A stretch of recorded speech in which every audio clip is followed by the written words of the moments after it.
Hi, this is Todd Howard of Bethesda Game Studios, and we're here to show you a sneak peek at our latest game, Skyrim.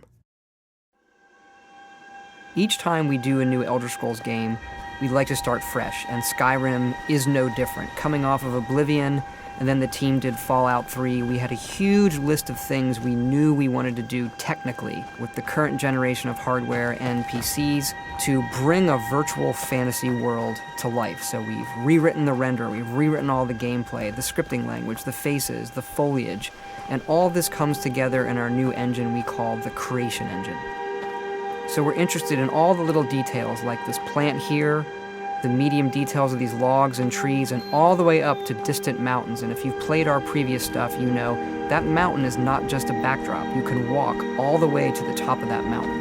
And it's a huge world. Like our previous games, you can create any kind of character you want and then go do what you want.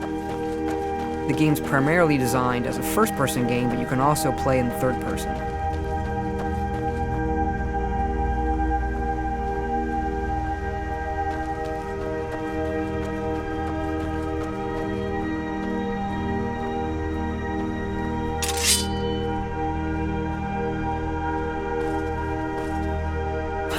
Our big motto for Skyrim is, you are who you play. So whatever you have in your hands, whatever you're using, you're going to get better at, and then you're going to level up. The right trigger does your right hand, and the left trigger does your left hand.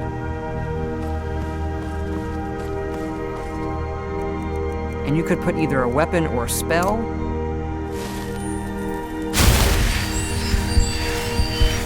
You can also dual-wield spells.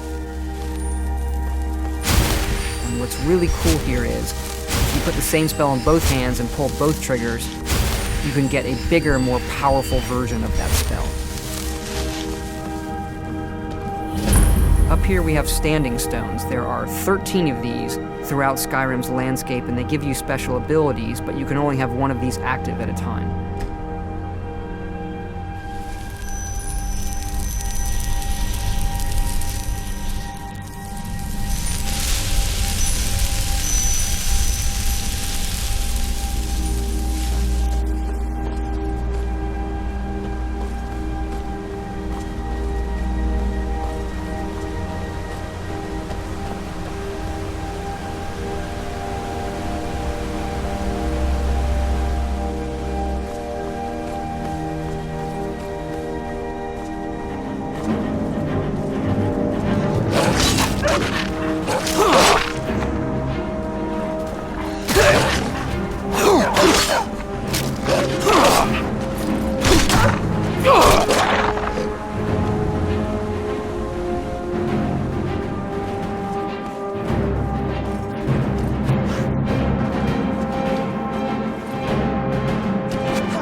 This is your character menu. Here you can see all your items, not just what they do stat-wise, but also what they look like. Each of the thousands of objects you can find can be zoomed in, rotated, and looked at in high detail.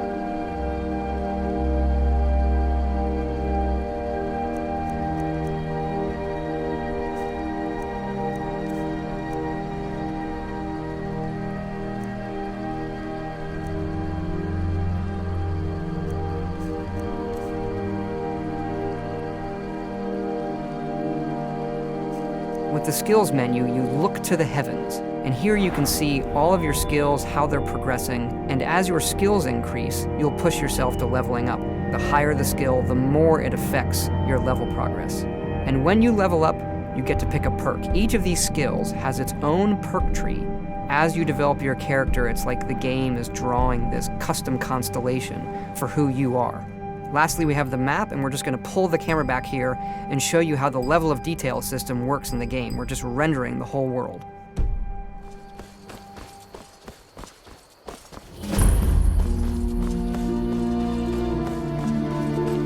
A dragon! I saw a dragon! What? What is it now, Mother?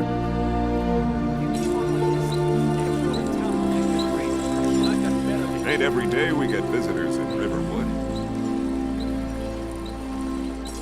Gerda's family first settled here as woodcutters a few generations ago. She and Hod run the mill.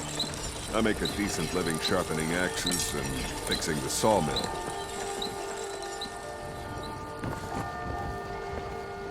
Here for work? Get an axe. Bring me all the wood you can chop.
This mountain here is the tallest mountain in Skyrim. It's called the Throat of the World. It is home to the Greybeards, who are masters of the voice. The voice is the ability to use the language of dragons and form these magical shouts. And this is a power that you will learn throughout Skyrim's main quest.